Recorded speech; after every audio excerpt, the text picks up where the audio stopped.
Everyone, welcome back to my channel. ಇವತ್ತು ಈಸಿಯಾಗಿ ನಾನು ಪಲಾವ್ನ ಯಾವ ಥರ ಮಾಡಿದೆ ಅಂತ ನಿಮಗೆ ತೋರಿಸ್ಕೊಡ್ತೀನಿ. ನೀವು ಕೂಡ ಮಾಡಿ, ತುಂಬ ಈಸಿಯಾಗಿರುತ್ತೆ. ಟೇಸ್ಟ್ ಹೇಗಿತ್ತು ಅಂತ ನೀವು ಮಾಡಿ ಹೇಳಬೇಕು. ಮೊದಲಿಗೆ ನಾನು ತರಕಾರಿಗಳನ್ನೆಲ್ಲ ತೆಗೆದಿಟ್ಕೊಂಡಿದ್ದೀನಿ. ಕ್ಯಾರೆಟು, ಟೊಮೊಟೊ ಮತ್ತು ಬೀಟ್ರೋಟು ಮತ್ತು ಒಂದು ಆಲೂಗಡ್ಡೆ, ಕೊತ್ತಂಬರಿ ಸೊಪ್ಪು ಮತ್ತು ಸ್ವಲ್ಪ ಬೀನ್ಸ್ ಮತ್ತು ಒಗ್ಗರಣೆಗೆ ಕರಿಬೇವಿನ ಸೊಪ್ಪನ್ನ ತೆಗೆದಿಟ್ಕೊಂಡಿದ್ದೀನಿ. ಅದನ್ನೆಲ್ಲ ಇವಾಗ ಕಟ್ ಮಾಡಿ ಇಟ್ಕೊಬೇಕು. ಈ ತರಕಾರಿಗಳನ್ನೆಲ್ಲ ಕಟ್ ಮಾಡಿ ಇಟ್ಕೊಬೇಕು. ನಾನು ಜೊತೆಗೆ ಇಲ್ಲಿ ಈರುಳ್ಳಿ ಮತ್ತು ಟೊಮೊಟೊನ ಆ್ಯಡ್ ಮಾಡಿದ್ದೀನಿ ಒಗ್ಗರಣೆಗೆ ಅಂತ. ನೀವು ಆ್ಯಡ್ ಮಾಡಬೇಕು. ಒಂದು ಈರುಳ್ಳಿ, ಒಂದು ಟೊಮೊಟೊನ ಆ್ಯಡ್ ಮಾಡಿದ್ದೀನಿ. ಜಾಸ್ತಿ ಜನ ಇದ್ದರೆ ಜಾಸ್ತಿನ ಕಟ್ ಮಾಡ್ಕೊಬೇಕಾಗುತ್ತೆ. ಮೊದಲಿಗೆ ಇದು ಆಡ್ಸೋದಕ್ಕೆ ರುಬ್ಬಕ್ಕೆ ಅಂತ ಇಟ್ಕೊಂಡಿರೋದು ಕಾಯಿ, ಕೊತ್ತಂಬರಿ ಸೊಪ್ಪು, ಶುಂಠಿ, ಬೆಳ್ಳುಳ್ಳಿ, ಟೊಮಾಟೊ ಮತ್ತು ಮೆಣಸಿನ್ಕಾಯಿ, ಕರಿಬೇವಿನ ಸೊಪ್ಪು ಒಗ್ಗರಣೆಗೆ, ಲವಂಗ, ಚಕ್ಕೆ, ಲವಂಗ, ಏಲಕ್ಕಿ, ಒಂದು 5 ಮೆಣಸನ್ನು ತೆಗೆದಿಟ್ಕೊಂಡಿದ್ದೀನಿ. ನೀವು ಕೂಡ ಈ ಥರ ರುಬ್ಬೋದಕ್ಕೆ ಅಂತ ತೆಗೆದಿಟ್ಕೊಳ್ಳಿ. ಇಷ್ಟು ಬೇಕಾಗುತ್ತೆ. ಇಲ್ಲಿ ಕೊತ್ತಂಬರಿ ಸೊಪ್ಪನ್ನ ನಾನು ಒಗ್ಗರಣೆಗೆ ಅಂತ ತೆಗೆದಿಟ್ಕೊಂಡಿದ್ದೀನಿ. ಈ ಥರ ನೀವು ಈ ಸೈಜಲ್ಲಿ ನೀವು ಕಟ್ ಮಾಡಿ ಇಟ್ಕೊಬೇಕಾಗುತ್ತೆ. ತುಂಬ ದೊಡ್ಡದಿದ್ರೂ ಚೆನ್ನಾಗಿರಲ್ಲ. ಸೊ ನೀವು ಈ ಸೈಜಲ್ಲಿ ಕಟ್ ಮಾಡಿ ಇಟ್ಕೊಳ್ಳಿ. ಮತ್ತು ಇಲ್ಲಿ ರುಬ್ಬಕ್ಕೆ ಅಂತ ಇಟ್ಟಿದ್ನಲ್ಲ, ಅದೆಲ್ಲ ಇದರೊಳಗಡೆ ಹಾಕ್ತಾ ಇದ್ದೀನಿ. ಕರಿಬೇವಿನ ಸೊಪ್ಪು ಅಂದ್ಬಿಟ್ಟು ಎಲ್ಲ ಇಂಗ್ರೀಡಿಯೆಂಟ್ಸ್ನ ನೀವು ಹಾಕ್ಕೊಬೇಕು. ಹಾಕ್ಕೊಂಡಾದ್ಮೇಲೆ ಇಲ್ಲಿರೋವಂಥ ಕಾಯಿ, ಚಕ್ಕೆ, ಲವಂಗ ಇದೆಲ್ಲ ಹಾಕ್ಕೊಬೇಕು. ಸ್ವಲ್ಪ ಕೊತ್ತಂಬರಿ ಸೊಪ್ಪನ್ನು ತೆಗೆದಿಟ್ಕೊಳ್ಳಿ.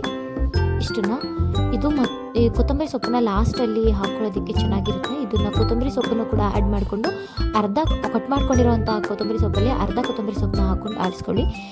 ಇಷ್ಟು ನಾನು ಈ ಕನ್ಸಿಸ್ಟೆನ್ಸಿಗೆ ರುಬ್ಕೊಂಡಿದ್ದೀನಿ. ನೀವು ಸ್ವಲ್ಪ ತುಂಬ ಸಣ್ಣಕ್ಕೆ ರುಬ್ಕೊಬೇಡಿ. ತುಂಬ ಸಣ್ಣ ಇದ್ದರೆ ಸಾಂಬಾರು ಥರ ಆಗುತ್ತೆ. ಸೊ ಸ್ವಲ್ಪ ದಪ್ಪನೇ ರುಬ್ಕೊಳ್ಳಿ.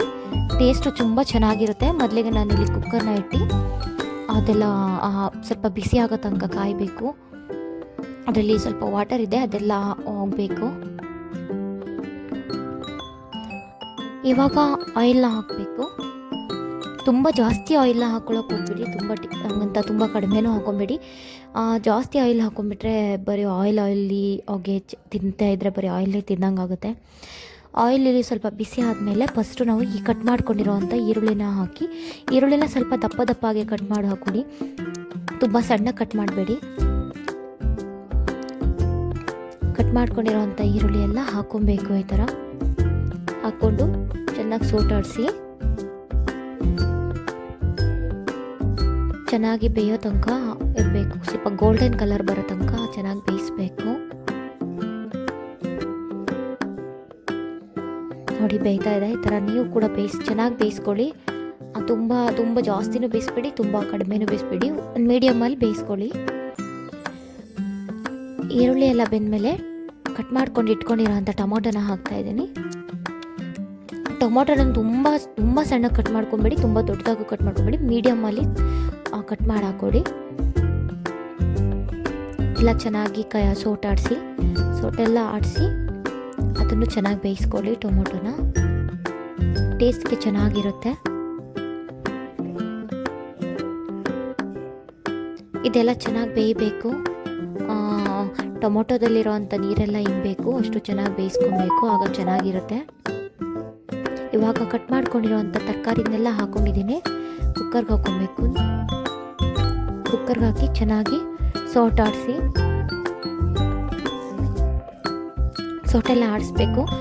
ಆವಾಗ ಸೋಟಾಡಿಸ್ಬೇಕು, ಇಲ್ಲಾಂದರೆ ಸೀದೋಗ್ಬಿಡುತ್ತೆ ಸೈಡಲ್ಲಿ.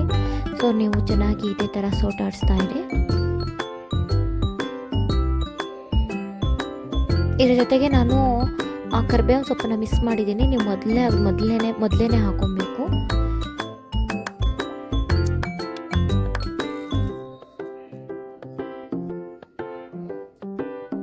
ಇದೆಲ್ಲ ಚೆನ್ನಾಗಿ ಸೋಟಾಡಿದ್ಮೇಲೆ ಅದನ್ನು ಸ್ವಲ್ಪ ಬೇಯಕ್ಕೆ ಬಿಡಬೇಕು. ಸ್ವಲ್ಪ ಬೆಂದಾದ್ಮೇಲೆ ನಾವು ಆಡಿಸ್ಕೊಂಡಿರೋವಂಥ ಖಾರನ ಚೆನ್ನಾಗಿ ಹಾಕಬೇಕು ಅದರೊಳಗಡೆ. ಇಲ್ಲಿ ನಾನು 1 ಲೋಟದಷ್ಟು ಅಕ್ಕಿನ ಹಾಕಿಟ್ಕೊಂಡಿದ್ದೀನಿ. ಈ ಲೋಟದಲ್ಲಿ ಅದನ್ನು ತೊಳೆದು ಇಟ್ಕೊತೀನಿ. ಇವಾಗ ಇಲ್ಲಿ ಬೆಂದಿದೆ. ಅದಕ್ಕೆ ನಾನು ಖಾರ ಆಡಿಸಿದ್ನಲ್ಲ ಅದನ್ನು ಹಾಕ್ಕೊತಾ ಇದ್ದೀನಿ. 1 ಲೋಟ ಅಕ್ಕಿಗೆ 2 ಲೋಟ ಅಷ್ಟು ನೀರು ಹಾಕಬೇಕು. 2-2.5 ಬೇಕಾಗುತ್ತೆ. ಅದೆಲ್ಲ ಚೆನ್ನಾಗಿ ಕುದಿ ಬಂದಮೇಲೆ ನಾನಿಲ್ಲಿ ಹರಳುಪ್ಪನ್ನ ಬಳಸ್ತಾ ಇದ್ದೀನಿ. ಹರಳುಪ್ಪನ್ನ ರುಚಿಗೆ ತಕ್ಕಷ್ಟು ಉಪ್ಪನ್ನ ಹಾಕಿ ಚೆನ್ನಾಗಿ ಕುದಿಸ್ಬೇಕು. ಕುದಿಸಾದ್ಮೇಲೆ ನಾವು ತೊಳೆದಿಟ್ಕೊಂಡಿರೋಂಥ ಅಕ್ಕಿನ ಹಾಕಬೇಕು. ಅಕ್ಕಿ ಎಲ್ಲ ಹಾಕಿ 3 ವಿಷಲ್ ಹೊಡ್ಸಿದ್ರೆ ಟೇಸ್ಟಿಯಾಗಿರುತ್ತೆ. ಜೊತೆಗೆ ನಾನಿಲ್ಲಿ ಕಟ್ ಮಾಡ್ಕೊಂಡಿರೋಂಥ ಕೊತ್ತಂಬರಿ ಸೊಪ್ಪನ್ನು ಹಾಕೊತಾ ಇದ್ದೀನಿ. ಟೇಸ್ಟು ಚೆನ್ನಾಗಿರುತ್ತೆ ಅಂತ. ಕೊತ್ತಂಬರಿ ಸೊಪ್ಪಿಲ್ಲ ಅಂದರೆ ಪಲಾವ್ ಅಷ್ಟು ರುಚಿನೇ ಇರಲ್ಲ. ಅದಕ್ಕೋಸ್ಕರ ನಾನು ಕೊತ್ತಂಬರಿ ಸೊಪ್ಪನ್ನ ಜಾಸ್ತಿ ಯೂಸ್ ಮಾಡ್ತೀನಿ. ಇವಾಗ ಕುಕ್ಕರ್ ಮುಚ್ಚಳನ ಮುಚ್ಚಿಬಿಟ್ಟು 2-3 ವಿಷಲ್ ಹೊಡ್ಸ್ಬಿಟ್ರೆ ಟೇಸ್ಟಿಯಾಗಿರೋಂಥ ಪಲಾವ್ ಕ್ವಿಕ್ಕಾಗಿ ರೆಡಿ ಆಗುತ್ತೆ. ನೀವು ಕೂಡ ಮಾಡಿ ಟೇಸ್ಟ್ ಹೇಗಿತ್ತು ಅಂತ ಹೇಳಿ. ಕ್ವಿಕ್ಕಾಗಿ, ಈಸಿಯಾಗಿ, ಟೇಸ್ಟಿಯಾಗಿ ನೀವು ಮಾಡಿ. Thank you.